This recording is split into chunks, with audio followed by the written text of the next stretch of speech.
Good morning, my loves. Welcome back. So last week we talked about Venus and the moon in square in Synastry, and I got a few requests to do a video about the quincunx. I don't really talk about quincunx or the quincunx aspect much in my videos. I generally focus on the bigger ones. And having said that, well, the quincunx is actually not really a minor aspect. It can feel quite big to the people that have this aspect. Now, the quincunx, compared to other difficult aspects like the opposition or the square, is that in the opposition and the square, we are working to alleviate the tension, whereas here with the quincunx, we learn to accept our differences. We will not be able to alleviate anything here. Also, the tension cannot really be untangled. It's all about acceptance of the difference, because we are inherently different with the quincunx aspect, or maybe I should say the quincunx aspect shows us our inherent differences. And this is all about learning to accept that we are different, and that, you know, there can also be beauty in that difference. However, when it comes to this particular aspect, the moon in quincunx with Venus, we are having a hard time to see that. So it's usually a bit of a journey to learn to accept this aspect and to see the beauty in it. Generally, the way this aspect feels is the moon person finds it odd when it looks at Venus and sees what Venus finds beautiful and the joy Venus has with certain things. It's just like, you like that? What? Why? Why do you like that? I don't find any pleasure in this. Why do you like that? What? And the way the Venus person interprets the reaction of the moon person is usually as, well, they're so insensitive. The lack of common emotional response is just not necessarily frustrating to the Venus person, but it's baffling.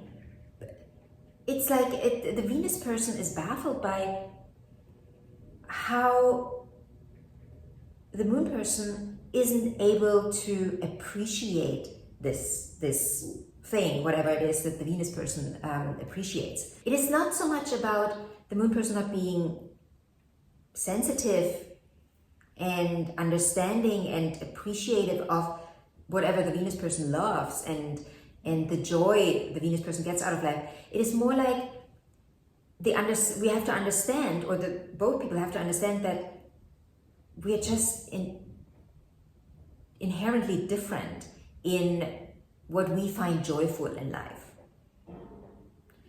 Now you might say, well, what's the point of being together if we can't see the joy, you know, in what the other does? Well, maybe the lesson here is to appreciate and just feel the joy for someone else's joy without needing to feel the joy for what they find joyful. Just being happy that your partner finds so much joy in bungee jumping or whatever it is, right? Whatever they find joyful. You might not be able to understand that, and you might think, what? Why could that be joyful? Oh, no. Being happy for the other person's joy is the lesson in this.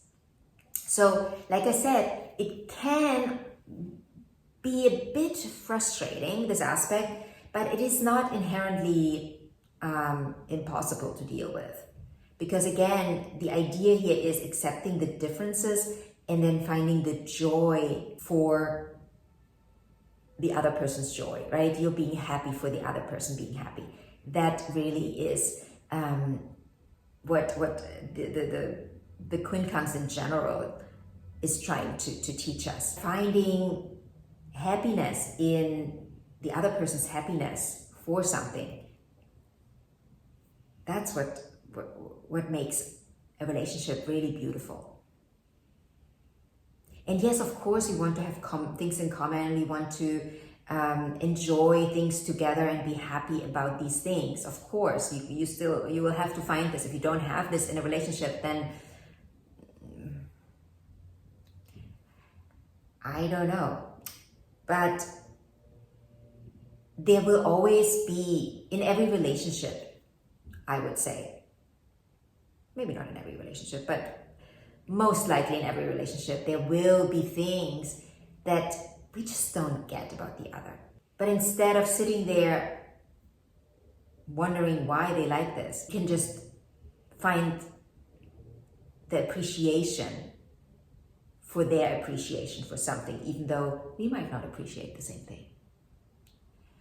So I find this aspect probably less dramatic than the square, but depending again on how much work we've done within us, we can get quite wound up around this aspect as well. So with this, I will leave you. If you have a particular aspect that you want to know something about, that you want me to talk about, please feel free to leave a comment in the comment section. If you want a personal reading, birth chart reading, synastry reading, solar return reading, you can book it by clicking on the link in the description box. And any other questions, feel free to ask.